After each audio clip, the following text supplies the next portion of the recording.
High flexion knee. High flexion. What does it mean? Well, the word flexion technically means bending. High flexion means deep knee bending.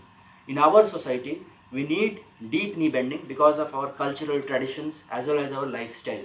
For a climbing upstairs, we need around 90 degrees of knee bending. For climbing downstairs, we need 95 degrees of knee bending. And for sitting cross-legged, we need around 120 to 130 degrees of knee bending. So this is achieved with technique, good pain control, and the designs. The high flexion knee design allows for deeper knee bending, and presently we have something called rotating platform high flexion knee, wherein the tibia, the insert, one of the components, it rotates and mimics the natural knee movement. So there are 2 degrees of freedom. One is flexion extension and another is rotation. This is known as rotating platform high flexion knee. This enables a person to sit on ground and to sit cross-legged. Although sitting on ground should not be done routinely.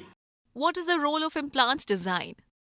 Well, implant designs is one of the factors which determine the amount of knee bending. The other factors being surgical technique, which is also of equal paramount importance. Presently, we have rotating platform high flexion knees. What it means is that this is a rotating platform high flexion knee. This is the femoral component. The knee bends like this in flexion and extension. Along with this, to promote knee bending, deep knee bending, it can rotate also to allow, because a natural knee, once it goes and bends, goes into deep knee bending, it rotates internally, which is known as internal rotation.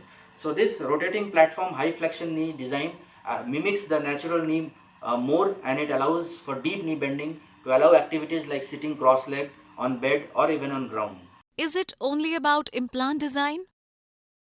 No, amount of knee bending or knee flexion is not only about implant design.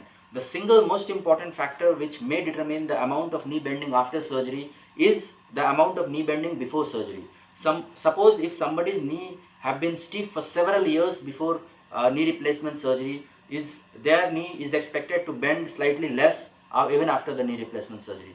If a person's knee is bending sufficiently and normally before knee replacement surgery, his or her knee is expected to bend more even after knee replacement surgery. So one of the factors which determine the amount of knee bending or knee flexion before knee replacement surgery is after the knee replacement surgery is actually the amount of knee bending which was there before the knee replacement surgery. Because in knee replacement surgery we are resurfacing or replacing the diseased cartilage, but we are not doing anything to the soft tissue envelope which is formed by the quadriceps muscles and the ligaments. So a stiffness which has been there for several years before the surgery will restrict the full range of movement even after the surgery. So to summarize, one of the biggest factor which determines the amount of knee bending after surgery is the actual knee bending before surgery. Along with that, the surgical technique to promote knee bending and implant design also play a role in deep knee bending. What is the role of pain management in high flexion? Well, the amount of knee bending, as we discussed, depends also on keeping the whole post-operative period, the time after surgery, by keeping it absolutely painless. Now, if we are able to keep the knee painless after surgery, the knee bends spontaneously on its own without much effort. So, painless surgery, pain control modalities, and pain management also determine to a large extent the amount of knee flexion or knee bending. What is the role of physiotherapy in high flexion? Well, physiotherapy or exercises enhance, promote the knee bending. But one thing that we must remember is that we should not do exercises over pain. We should not do exercises if there is pain. If there is pain, that creates a reflex muscle inhibition.